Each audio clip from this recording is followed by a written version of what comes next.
Profecia extasiante, capítulo 10. Êxtase na igreja local, passo a passo. Deus é grande, realmente grande. Seus atributos invisíveis, poder eterno e natureza divina são evidentes na grandeza da criação. Romanos 1, 19 a 20. Frequentemente a criação fala comigo sobre a criatividade e a diversidade da natureza de Deus. Quando meus filhos eram pequenos, eu os levei para o zoológico de Taronga, em Sydney, na Austrália. Um dos lugares mais incríveis que já visitei por causa da diversidade da vida animal. Lá há leopardos brancos da neve, dragões de Komodo, ornitorrincos, tigres brancos e bengala, gnus e muito mais. Lembro-me de ter ficado maravilhada com Deus enquanto caminhava pelo zoológico com meus filhos. Todos os animais são diferentes, todas as criaturas são únicas. Quando viajo pelo mundo, observo as diferentes culturas e vejo a imagem de Deus em pessoas de raças diferentes que adoram com estilos particulares e que pertencem a cenários socioeconômicos distintos. E fico admirada com ele.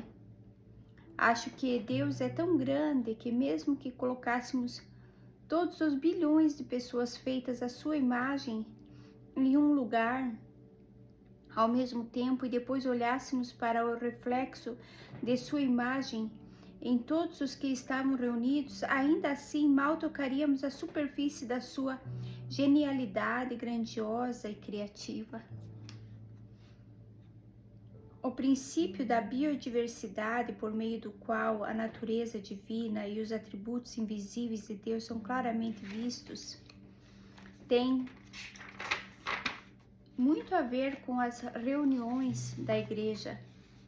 Deus dá dons ao seu povo e os dons são muito diferentes. No mundo natural, quando um grupo de pessoas distintas, de diferentes culturas e de camadas da sociedade com visões de mundo diferentes se reúne, o resultado final desse encontro não é a unidade. As pessoas gostam de se reunir com pessoas afins, simplesmente por se sentirem melhor assim, pois podem entender e ser compreendidas. Mas Deus não pensa como as pessoas. Ele ama a diversidade, por isso colocou muitos membros em um só corpo.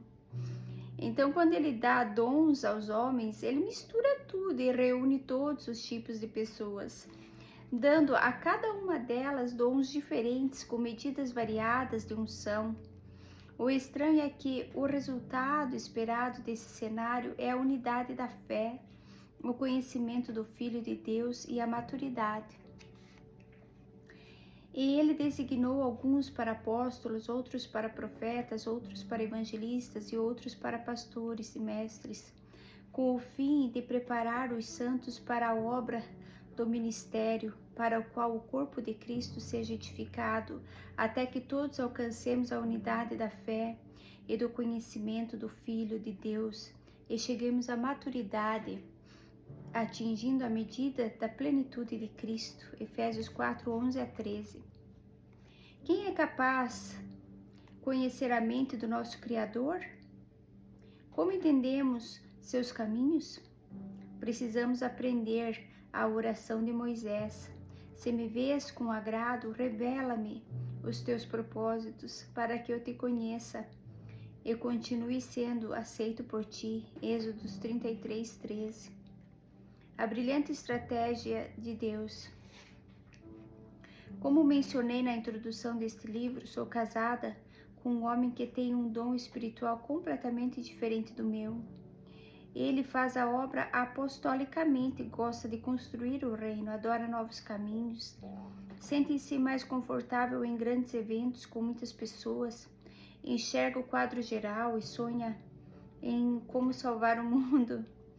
Embora existam algumas exceções, notei que a maioria dos apóstolos é como meu marido, pois Deus os fez assim, Deus os dotou do desejo de cuidar das 99 ovelhas. Ver Mateus 18, 11 a 13. Os profetas, por outro lado, gostam de pensar em Deus, preferem a solidão, a multidão, apreciam os lugares solitários. Seus pensamentos são mais profundos e abrangentes, ficam obcecados com certas coisas e são sensíveis às questões que nunca nem passam pela mente apostólica. Eles não vão necessariamente cuidar de pessoas. Seu foco principal é Deus. Os pastores são diferentes dos apóstolos e dos profetas. Seus corações estão voltados para as pessoas. Eles são pastores, ou seja, deixarão as 99 para ir atrás da ovelha perdida repetidas vezes. Eles não pensam em termos de multidões, pensam em termos de indivíduos. Eles amam a Deus, tratando o seu próximo como tratariam o próprio Jesus. Os mestres são diferentes de todos eles. Assim como os profetas, os mestres não estão tão interessados nas pessoas. Eles amam a lei de Deus e podem passar o dia todo sentados em uma pequena sala, lendo a palavra, sem falar com uma pessoa sequer. As pessoas são o pano de fundo para o qual o mestre ensina. E, finalmente, há os evangelistas, os quais amam as pessoas desde que essas pessoas não estejam na igreja. Em outras palavras, às vezes ficam frustrados com as pessoas da igreja, mas com certeza amam os perdidos. O mantra deles é: temos que sair e evangelizar. Obviamente, essas descrições dos diferentes dons são generalizações, mas inerentes a esses dons estão as paixões por coisas diferentes.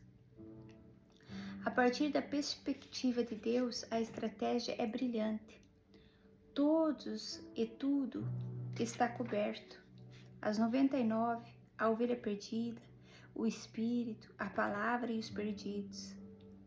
Impressionante, o mundo inteiro pode vir a Deus, alcançando a unidade. A partir da limitada perspectiva humana, no entanto, a diversidade é algo extremamente crítico. Seu foco limita-se ao alto potencial para a divisão inerente à diversidade. O simples ato de colocar pessoas em dois dons diferentes em uma sala, um profeta e um pastor, por exemplo, pode causar ondas de choque. Agora, se acrescentarmos algo tão chocante quanto a profecia extasiante a um grupo de pessoas que já tem uma ampla diversidade, com linguagens espirituais divergentes e diversas visões de mundo, então as ondas de choque que estão abaixo da superfície podem desencadear um verdadeiro tsunami de dificuldades em uma igreja ou ministério local. Em outras palavras, se a profecia extasiante é adicionada à equação das igrejas, inteiras podem implodir. Excesso irrestrito de qualquer um dos dons acima ou de qualquer mistura deles pode transformar ordem em caos. Mas se Deus entrega esses dons e seu objetivo é trazer, entre outras coisas, a unidade da fé, então certamente há uma maneira de alcançar essa união. Então, como permitimos que o que é genuíno se manifeste? Como pastorearemos os fracos, aqueles que crescem em variedades de dons, de forma que o espírito não seja extinguido e que a igreja local não se destrua? A igreja é um edifício espiritual não natural. Embora a dinâmica natural entre em ação e possa ser usada para facilitar o avanço do reino de Deus, o principal meio de edificar a igreja do Senhor é utilizar princípios espirituais, dos quais o maior é o amor. E o amor é difícil. Fomos criados para o seu prazer, para amá-lo. Contudo, o que somos, pois, somos dele e ele é nosso. A cada segundo e em todas as situações que nos encontramos, podemos receber o seu amor e dar amor de volta a Ele. Conforme compartilhei anteriormente, uma das principais maneiras pelas quais desenvolvemos o amor a Ele é por meio do segundo mandamento, ver João 13:34, 14:15, 21, 23, 24, 15, 10, 12, 13 e 17. A unidade, portanto, é alcançada por meio do amor. Embora isso seja de conhecimento comum para todo cristão, não é fácil de ser feito. É possível, mas não é fácil. A única forma é nos apoiarmos na sabedoria de Deus e amá-lo com todo o nosso coração. Só assim poderemos trazer unidade, conhecimento de Deus e maturidade ao corpo. Deus gosta que nos inclinemos a Ele. A inclinação é boa. Ver Cântico de Salomão 8:5 e Provérbios 3:5. Na sala, quando e onde? Jesus disse: na casa de meu pai há muitas moradas. João 14:2. A casa de Deus tem muitos quartos diferentes. No entanto, ainda é uma casa. É preciso um sábio mestre construtor para colocar todas as pedras vivas juntas, de tal maneira que elas não se cravem umas nas outras. A profecia pode ser um quarto da casa, mas a profecia não é toda a casa. O mesmo vale para todos os dons, mas agora gostaria de concentrar em nossa discussão sobre os profetas. Pelo que posso observar, uma das formas mais eficazes de construir profetas, extasiantes ou não, é dando-lhes o seu próprio quarto. Nossa igreja local era profética, com muitos tipos diferentes de dons de revelação, desde dons de visão até a profecia extasiante. Quando nosso tempo de avivamento acabou, no entanto, muitas vezes não tivemos palavras proféticas nas manhãs de domingo. Nós tínhamos um departamento profético que estava aberto para qualquer pessoa da igreja que quisesse vir, e nos encontrávamos nas noites de segunda-feira. Tínhamos um culto com uma banda de adoração profética, um ensinamento profético e um tempo profético aberto. Pessoas que tinham palavras proféticas podiam entregá-las, sob a direção do líder. Todo tipo de profecia era bem-vinda: visões, sonhos, canções proféticas, danças proféticas, palavras extasiantes, palavras de conhecimento, enigmas. Ver Números 12:8. Intercessão profética. Todos os tipos eram permitidos, desde que em submissão à liderança. Todas as palavras eram registradas e uma vez por mês apresentávamos um resumo escrito do que o Senhor estava dizendo aos anciãos da igreja. Eles pesavam o resumo e, após sua aprovação, colocávamos no boletim de domingo. Além disso, tínhamos todos os tipos de grupos de células proféticas. Grupos proféticos de homens e de mulheres reunidos, proféticos de intercessão, grupos de treinamento, conferências proféticas de fim de semana, grupos de louvor profético, etc. Eu também regularmente levava equipes proféticas comigo para conferências onde quer que pregasse, mas não era tão comum para nós profetizarmos nos cultos de domingo. Às vezes acontecia, mas geralmente não. Normalmente, simplesmente, publicávamos um resumo mensal profético no boletim. Como observamos anteriormente, Paulo abordou a questão de quando e onde, em 1 Coríntios 14, onde ele fala sobre as línguas. Há um tipo e um lugar para os dons espirituais.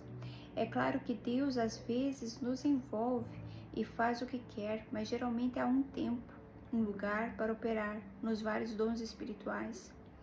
Quando operamos com o espírito de honra, valorizando os outros mais do que a nós mesmos, amaremos respeitar as diretrizes do tempo e do lugar.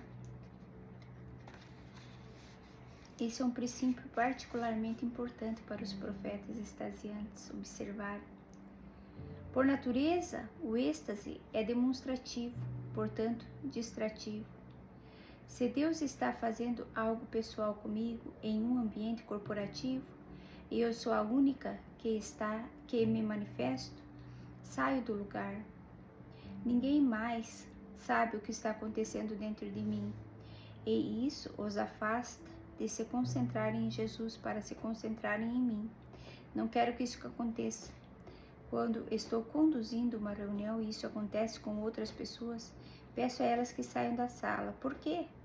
Não quero que o Espírito se mova? Claro que quero, mas quero que o Espírito se mostre para todos e sei que ele se move de maneiras diferentes com pessoas distintas. Não quero distrair o grupo, outros, de uma experiência de adoração por causa de experiência extasiante de uma só pessoa. Se não for apropriado para a congregação, assim como as línguas estranhas, é melhor fazê-lo em casa. Ver 1 Coríntios 14, 17 e 19. Amor versus liberdade. O amor é maior que a liberdade. Paulo se absteve de liberdades permitidas por causa de seu irmão. Com respeito aos alimentos sacrificados aos ídolos, sabemos que todos temos conhecimento.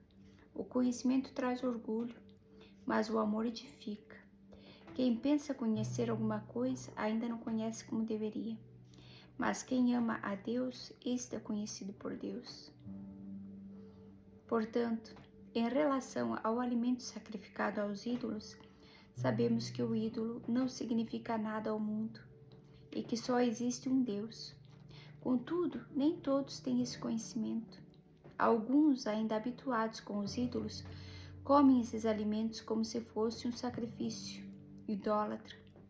E como a consciência deles é fraca, esta fica contaminada. Contudo, tenham cuidado para que o exercício da liberdade de vocês não se torne uma pedra de tropeço para os fracos. Assim, esse irmão fraco, por quem Cristo morreu, é destruído por causa do conhecimento de vocês. Quando você peca contra seu irmão dessa maneira, ferindo a consciência fraca deles, peca contra Cristo. Portanto, se aquilo que eu como leva meu irmão a pecar, nunca mais comerei carne, para não fazer meu irmão tropeçar. 1 Coríntios 8, 1 a 4, 7, 9, 11, 13. ênfase minha. Para mim, a atitude de Paulo é tão bonita. Ele nunca comeria carne se isso fizesse seu irmão tropeçar. Se aplicarmos o princípio do amor versus liberdade, as experiências ou manifestações extasiantes com línguas, como as línguas em 1 Coríntios 14, então o princípio mais elevado de todos é amar e honrar e não ofender. Nunca preciso profetizar em locais em que vou ofender ou atrapalhar meu irmão. Geralmente isso ocorre dentro da igreja, não fora dela. Então escolho o amor em detrimento da liberdade. Quero que a igreja seja edificada, não destruída ou dividida. Quero honrar líderes e pastores que têm perspectivas ou teologias diferentes das minhas, pois é meu objetivo fortalecer a igreja, não a enfraquecer. Então escolho não dividir e nunca desistir. Qualquer um que me conhece me ouviu dizer várias vezes: se você não desistir, você ganha. Em outras palavras, se as pessoas não me entendem ou se opõem a mim por causa de como profetizo, escolho honrá-las e amá-las do mesmo jeito e não terminar meu relacionamento com elas. Devo trabalhar em paz com todos os homens, ver Hebreus 12, 14. Além disso, como compartilhei anteriormente, os profetas tendem a enxergar em profundidade e não em largura. E às vezes não temos consciência de como a macrodinâmica de uma determinada configuração é afetada por isso. Não é necessariamente nosso dom. Muitas vezes fui protegida e outros foram protegidos de consequências desnecessárias simplesmente por escolherem o princípio superior do amor sobre o princípio da liberdade. O amor vai funcionar para o bem de todos. Mais uma vez, a unidade pode ser obtida por meio do amor. pastoreando profetas. Enquanto os profetas têm a responsabilidade de manter a unidade no corpo, o corpo também tem a responsabilidade de profetizar. Os profetas precisam desesperadamente de pastoreamento. O pastoreio de profetas pode ser difícil e o potencial para problemas é enorme. Os profetas muitas vezes lutam contra a hipersensibilidade, o excesso de dom e a falta de caráter, ver 1 Coríntios 13. Ciúmes e brigas com a vontade de ser o que não são, ver 1 Coríntios 12, 14 a 30. Alguns acham que Deus não os ama porque não se manifestam, e outros se perguntam por que estão se manifestando. Aqueles que estão tentando encontrar seu significado por meio do dom profético exalam um odor ofensivo de ambição. Às vezes, a igreja se fecha para uma pessoa profética através de críticas e julgamentos. Em outras ocasiões, a pessoa com revelação sente tão intensamente o fardo ou a advertência da profecia que internaliza a palavra. Na verdade, volta-se contra o corpo. Todas essas situações são uma bagunça e nós ainda estamos falando sobre as generalizações. Seria preciso muito espaço para descrever a confusão de profecias erradas ou as que não são profecias. Há sempre aqueles que pensam que são proféticos, mas não são. Então, como eu disse, há aqueles que misturam a verdadeira revelação com seus próprios pensamentos. E situações ainda piores se desenvolvem quando os líderes julgam a palavra profética. Ver 1 Coríntios 14, 29. E determinam que a palavra está errada, mas o profeta não recebe a correção, convencido de que ouviu Deus, não se submete. Finalmente, profetas e igrejas enfrentam problemas de revelação, interpretação e aplicação. A revelação discerne o que é visto ou ouvido no Espírito. Interpretação é determinar o que significa o que é visto ou ouvido. E a aplicação é entender como aplicar o que foi visto e ouvido. Uma palavra profética ou imagem deve ser dada e avaliada, então habitualmente ministrada, pastoreada na vida de uma igreja ou indivíduo. Como você pode ver, campos minados cercam o dom profético na igreja. O provérbio soa verdadeiro: onde não há bois, a manjedoura está limpa, mas muito proveito vem da força do boi. Provérbios 14, 4. Em outras palavras, é melhor ter um boi, ou profeta, do que não, mas que seja mais limpo sem o boi, ou profeta. A bagunça deve ser limpa se a igreja quiser os benefícios dos dons proféticos. Certa vez, Wesley assistiu a um documentário chamado Febre Amarela, o qual tratava de garimpeiros brasileiros em busca de ouro. Homens que deixavam suas esposas e filhos e mergulhavam na selva, a viverem em condições adversas. Seu trabalho era explodir o lado de uma grande montanha com água pressurizada. Quando a água saía da terra, formava um rio de lama que descia pela encosta. Milhares de homens de joelhos na lama recolhiam enormes baldes de lama que eram transportados pela enxágue. Transportados para enxágue. A lama era então lavada repetidas vezes, peneirada delicadamente, e no final os garimpeiros esperavam ficar com um pouco de pó de ouro, ou melhor ainda, algumas pequenas pepitas de ouro.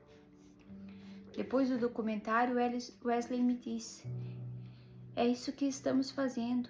Toda a sujeira e os problemas por algumas pequenas pepitas de ouro, pepitas proféticas, maçãs de ouro incrustadas em esculturas de prata. Palavras corretamente ditas por Deus, ver Provérbios 25, 11. É preciso muito trabalho e água para chegar ao ouro. Talvez seja por isso que Paulo escreveu: Não tratem com desprezo as profecias, mas ponham à prova todas as coisas e fiquem com o que é bom. 1 Tessalonicenses 5, 20 a 21. Para pastorear o profeta, a igreja deve começar percebendo que, apesar das armadilhas, devemos nutrir e não desprezar as profecias. A necessidade de pastoreio. E ele designou alguns para apóstolos, outros para profetas, outros para evangelistas e outros para pastores e mestres. Efésios 4, 11. O profeta não é o pastor não é o profeta. Não podemos pressupor que pessoas com o dom de profecia também possuam habilidades pastorais.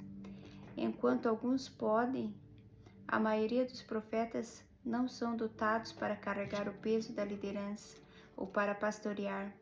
Tanto o profeta como o pastor podem ser fortemente testados quando qualquer surto de renovação ou onda profética.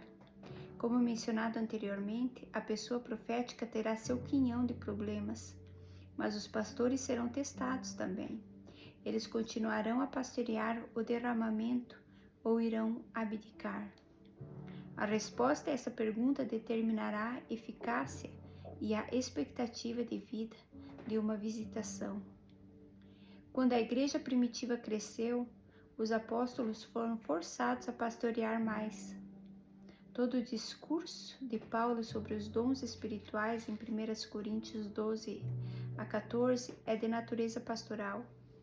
As pessoas não lidam bem com as mudanças, por isso, quanto mais atividade uma igreja experimenta, mais a necessidade de cuidado pastoral.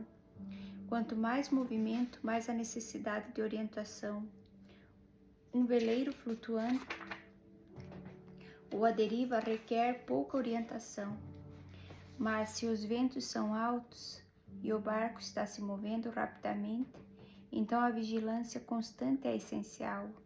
A igreja precisa ser pastoreada. O povo profético precisa ser pastoreado. E as profecias e mensagens proféticas precisam ser pastoreados. A necessidade de liderança. Os líderes também serão testados. Eles continuarão a liderar o derramamento ou irão abdicar dele? Os líderes podem renunciar ao seu papel mesmo quando, e essencialmente quando, a voz profética é forte. A revelação dos profetas pode ser tão poderosa que precisa que parece que os profetas têm toda a mente de Cristo sobre o assunto sobre o qual eles estão profetizando. Ou as manifestações extasiantes podem ser tão demonstrativas que sobrecarregam os líderes responsáveis. Quando profetas fortes estão no meio de uma igreja, os líderes pastorais ou apostólicos podem se sentir extremamente intimidados, frequentemente tendo medo de lidar com essas pessoas que ouvem Deus. Eles pensam: se Deus está falando, não devemos ouvir? Infelizmente, quando a intimidação se instala, os pastores abrem mão de seus dons, o que acaba prejudicando o corpo de Cristo. Em parte sabemos, vemos, e em partes profetizamos. 1 Coríntios 13, 9. Deixar o Espírito guiar não significa que a direção do Espírito é antiética com os seus próprios dons espirituais, os quais são completamente complementares e distintos. São de liderança, governo e administração. Romanos 12, 5 a 8. A estruturação não é inimiga do ser guiado pelo Espírito. Pelo contrário, são os extremos bipolares exagerados na construção e da liberdade que criam os problemas. E os líderes são aqueles que dão estrutura à igreja. São como margens de rios, que na verdade aumentam a velocidade da água, ou containers que aumentam a utilidade da água.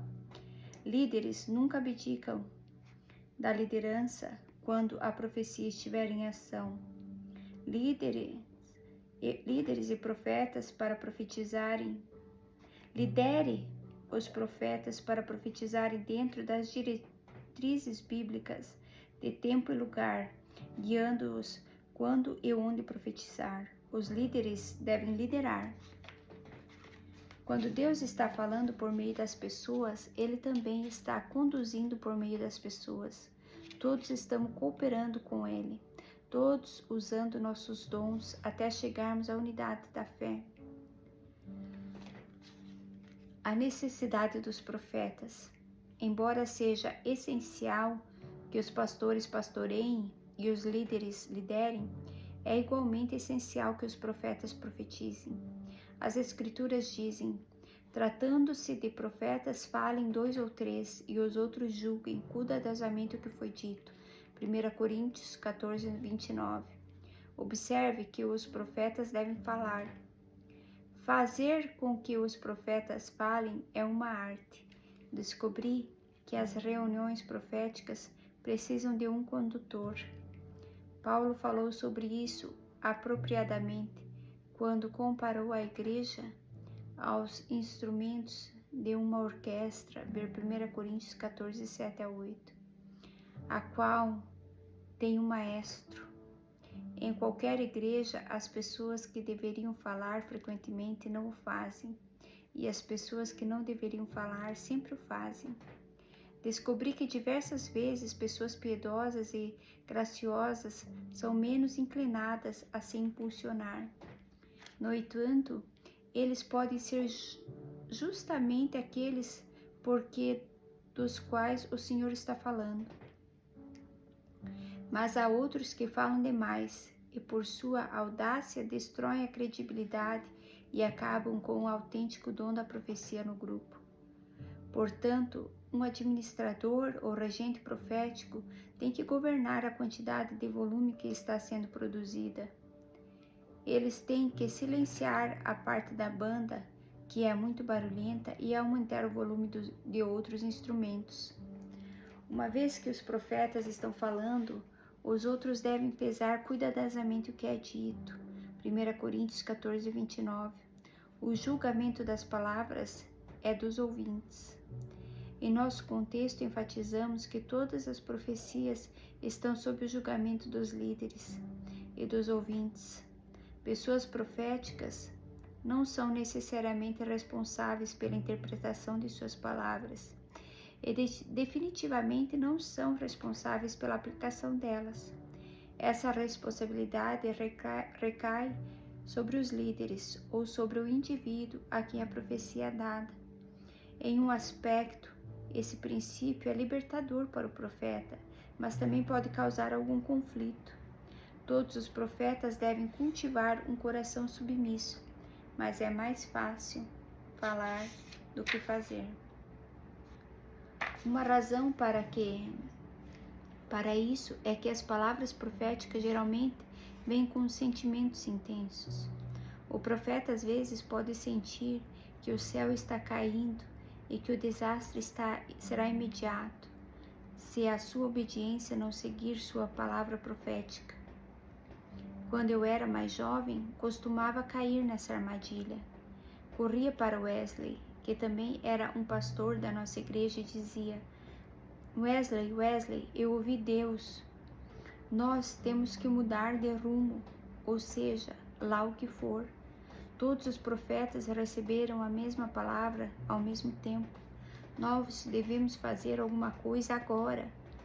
Além disso, todos nós recebemos profecias sobre o número 8 e achamos que isso significava que tudo deve ser mudado dentro de 8 dias. Wesley calmamente olhava para mim e fazia algumas perguntas penetrantes. Então, o que acontecerá com todas as crianças da escola dominical se mudarmos totalmente o culto, como você está sugerindo? E como vai ficar tal outra coisa? Ele geralmente terminava dizendo algo como: você está falando sobre uma grande mudança de direção. Se é o Senhor como você diz, os anciãos determinarão o que faremos. e levará pelo menos 8 meses para mudar a opinião de 1000 pessoas sobre isso. Ele me mostrava ângulos que eu nem sequer imaginava.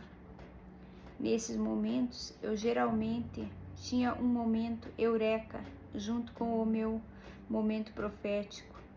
Um espírito de sabedoria e revelação descia sobre mim e eu entendia o quadro maior. Não sei dizer quantas vezes me alegrei por causa da sabedoria. Agora que sou mais velha, raramente me preocupo se as pessoas veem minha perspectiva profética ou não, pois confio em Deus para ser o cabeça da igreja. Tento sempre fazer a minha parte quando sou convidada, mas não assumo a liderança quando é a minha esfera. Faço o que os líderes disserem, exceto comprometer uma palavra profética para se adequar ao desejo de um líder. Se sinto que é Deus, então entregarei silenciosamente a liderança, o que sinto que Ele me diz. Não comprometo o conteúdo, mas cumprirei o princípio de que onde entrego o conteúdo. Pessoas proféticas não são responsáveis por se certificarem que as palavras de direcionamento se cumprem. Essas palavras podem de fato ser rejeitadas. Ezequiel 33, 1-9. Mas se o profeta não cultivar uma atitude submissa, não começará a se sentir ofendido e sentirá que a liderança está sendo desobediente a Deus. O resultado disso pode ser a divisão, que é exatamente o oposto do objetivo de Deus para os dons. Deus é apaixonado por sua noiva. E Deus deu alguns para serem profetas, até que todos cheguemos à unidade. Depois de 20 anos profetizando, estou mais comprometida com o corpo de Cristo do que nunca. Deus é apaixonado por sua noiva. Eu vejo isso o tempo todo, nação por nação, igreja por igreja, indivíduo por indivíduo. Na semana passada, eu estava na Ásia, profetizando sobre um grupo de pessoas. Um membro desse grupo estava cheio de raiva e demonizado pela amargura. Quando olhei para essa pessoa, Deus não me mostrou a raiva nem os demônios, mas a pessoa ferida sob tudo isso. E na minha cabeça ouvi ele cantando o cântico das crianças, Jesus me ama. Caminhei até a pessoa cujos olhos estavam tentando furtivamente evitar os meus. Coloquei meus braços em volta dele e comecei a cantar, embora eu não cante bem. Sim, Jesus te ama, sim, Jesus te ama, sim, Jesus te ama. A Bíblia me diz, Ele te ama. A raiva se dissolveu em lágrimas e correu pelo seu rosto. Ouço essa música repetidamente. Ele a canta regularmente sobre mim, derretendo meu coração. Ele canta sobre sua noiva, enquanto a aperfeiçoa e limpa suas manchas. 20 anos e milhares de profecias mais tarde, estou lentamente entendendo o papel que a profecia desempenha na unidade, no conhecimento de Deus e na maturidade. Ver Efésios 4:13. Quando os pastores pastoreiam, os líderes lideram, os mestres ensinam e os profetas profetizam. Isso é, todos os dons funcionam em seu devido lugar. Então a noiva se torna mais bela e o mundo inteiro aumenta sua fé. Ver João 17:21.